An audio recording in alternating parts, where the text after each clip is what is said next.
Vamos dar continuidade às obras simbólicas do brutalismo em Recife, na região metropolitana, fazendo parte do capítulo 4 do meu livro Brutalismo em Pernambuco, Guia da Arquitetura nas Décadas Ausentes, 1960 a 1985. Bom, o edifício que eu vou falar um pouco para vocês agora trata-se do edifício que foi a antiga sede do BANDEP, tá? O Banco do Estado de Pernambuco. Projetado pelo arquiteto, pelo escritório de arquitetura de Acácio Gil Bossói, Bossói Arquitetos Associados. Ele está localizado no Cais do Apolo, tá? E o estado de conservação dele está bom, ativo, né? E bem conservado. Hoje, atualmente, ele funciona como núcleo de gestão do Porto Digital, do bairro do Recife, né? E a gente sabe que a ilha do Recife passou por um processo de tombamento federal, certo? E o prédio do BANDEP, ele está ali dentro, marcando aquela paisagem. Interessante porque é um prédio brutalista, certo? Num conjunto eclético do bairro do Recife. Porque lá no bairro a gente tem edificações ecléticas, modernas, brutalistas, contemporâneas. É um bairro com uma mescla bastante interessante de tipologias e todas com grande qualidade. Felizmente, ele está protegido, né, por estar nesse perímetro de tombamento do IFAM, tá? Então, isso já é uma garantia. O projeto foi desenvolvido por Bossói nos anos 70 e é um volume muito imponente, né? É uma volumetria muito pura, tá? Como um cubo, tá? Comprido, com empenas cegas. Empenas são fachadas cegas, certo? E feitas em concreto aparente. Ele possui, na sua volumetria, pequenos rasgos verticais, tá? Que marcam algumas fachadas, fazendo um jogo de cheios e vazios bastante interessante. Bossói teve muito apreço por esse projeto, já existia um embrião do lado, tá? E ele adapta esse projeto, e no livro eu mostro esses desenhos de Bossói, mostro fotos ilustrando essas características arquitetônicas, formais dessa obra, que, sem dúvida, é um exemplar importantíssimo da arquitetura brutalista pernambucana. Uma outra característica assim, que eu vejo, e eu quero aqui deixar para vocês registrar, é a presença de obras de artes, tá, nesses prédios. Desde 1965, a Prefeitura do Recife, através de um movimento artístico de pintores, artistas pernambucanos, conseguiu inserir a inserção de esculturas, de painéis nas obras produzidas em Recife. E isso foi muito bom, porque, gente, é impressionante como a maior parte dos prédios brutalistas que eu visitei e que estão presentes aqui no livro possui grandes esculturas, né? E essa aqui do BANDEP, logo na fachada principal de acesso, a gente tem uma grande escultura de um nordestino em pedra, tá? Bem característica, tá? E a gente vai ver isso no edifício da Chesf, da CELP, do Geraldão, porque é uma característica marcante dessa arquitetura. Então, o BANDEP, tá certo? Essa obra, né, cubista, pura, todo em concreto armado aparente, com um jogo de reentrâncias, de cheios e vazios, que marca o cenário do bairro do Recife, com suas soluções tectônicas brutalistas. E, como eu falei, está preservado, está sendo reutilizado com tecnologia da informação, o que é muito bom, certo? O outro edifício que eu trago nesse bloco é a antiga sede da Refesa. É engraçado, vocês devem estar observando. Eu estou sempre falando, antiga sede da Sudene, antiga sede do Bandep, antiga sede da Refesa. Por quê? Gente, esses edifícios foram construídos na época do milagre econômico brasileiro. Eu já falei aqui nos vídeos anteriores que a gente está vivendo historicamente um momento de uma ditadura militar, tá certo? No Brasil. Essa ditadura militar se caracterizou por obras faraônicas. Foi a chamada, né, o chamado período do milagre econômico brasileiro, onde o Estado queria mostrar a sua força, o seu poder em obras monumentais. Recife foi um importante polo nesse período, porque ele sediava dentro do Nordeste a sede de instituições de peso. Então, em Recife, a gente tinha a sede do Nordeste inteiro, da rede ferroviária, tá certo? Tinha a sede da CHESF, Companhia Hidrelétrica do São Francisco, tinha a sede da Sudene, tinha a sede da IBM norte-americana. Então, vocês imaginem uma cidade, nos anos 70, está recebendo essas grandes instituições. Elas pediam projetos arrojados, monumentais, né, potentes, que representassem essa força empresarial e estatal. Era arquitetura e poder. Então, eu acho importante, né, como mestre em história, apesar de ser arquiteta, né, e doutora em projetos, dizer isso para vocês, porque a gente não pode analisar a arquitetura sem contextualizar historicamente. A antiga sede da Refesa, tá, que era a rede ferroviária, que servia, né, toda a malha ferroviária nordestina, tá certo? Ela foi projetada em Recife, nas margens do rio Capibaribe, no bairro de São José, tá certo? Do lado do pátio ferroviário, por isso que estava ali, né, num terreno do pátio ferroviário das Cinco Pontas, o que é um grande complexo ferroviário que é tombado e onde tem o Museu do Trem.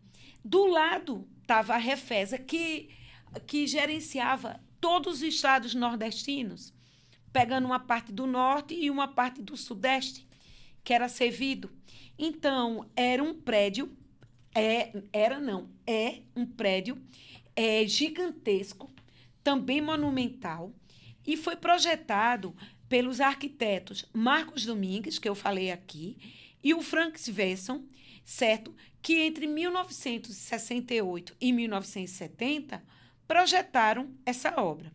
O projeto ele ficou em funcionamento até o fechamento da Refesa, tá certo? Agora, no início do século XX. Durante um período, uns 10 anos, tá? O conjunto ferroviário, a sede, né, que é todo em concreto armado, com vários pavimentos e uma base que sustenta o volume principal, ficou fechado, abandonado.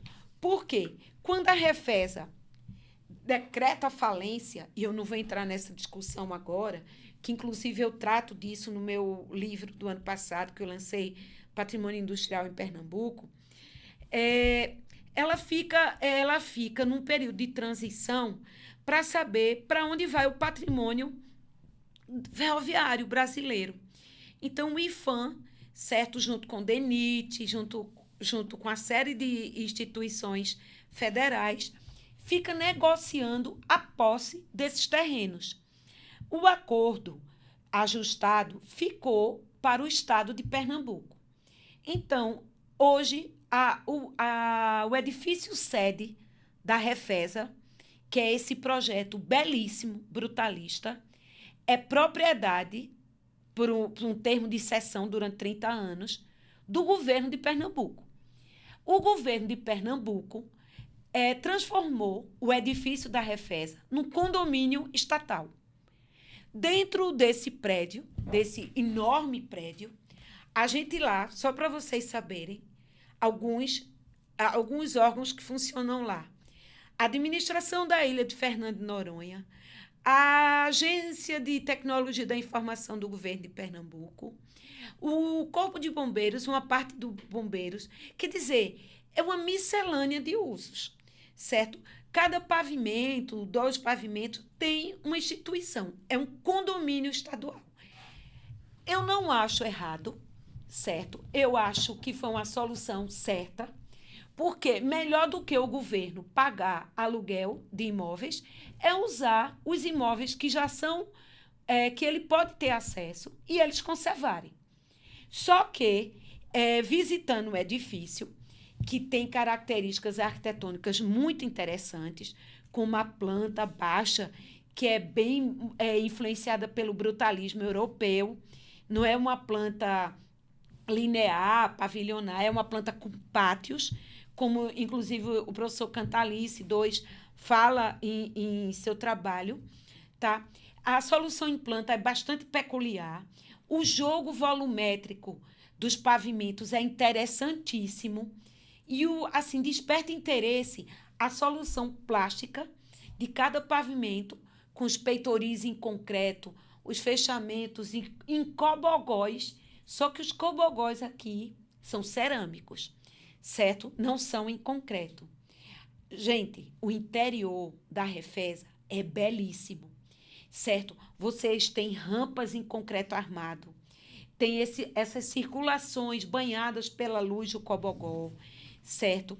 Agora, o que dá pena, porque eu vi obras de arte lá, como um grande painel do artista plástico Francisco Brenan, que eu achei que ele não tá bem tratado. Os jardins do pátio interno eu achei meio descuidados, precisando de uma manutenção.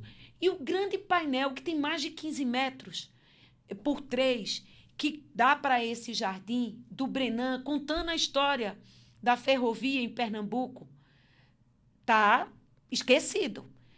Tá com as luminárias quebradas, tá sujo, não tá valorizado, quando ele é um elemento assim importantíssimo, né, naquela composição.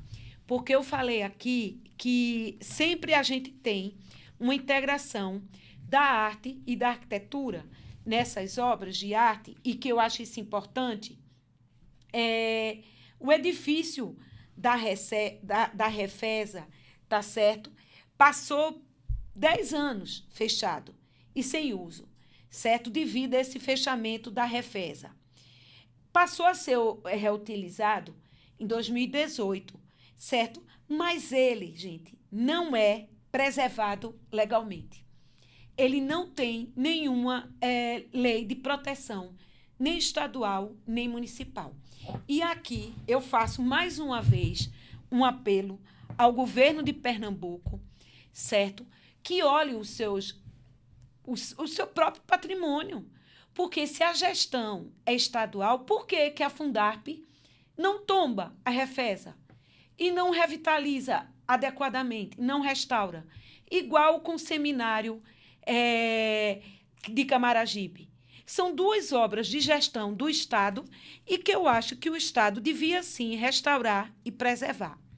Bom, para fechar esse bloco, eu vou trazer mais uma obra aqui, que é o Ginásio Esportivo do Geraldão, certo?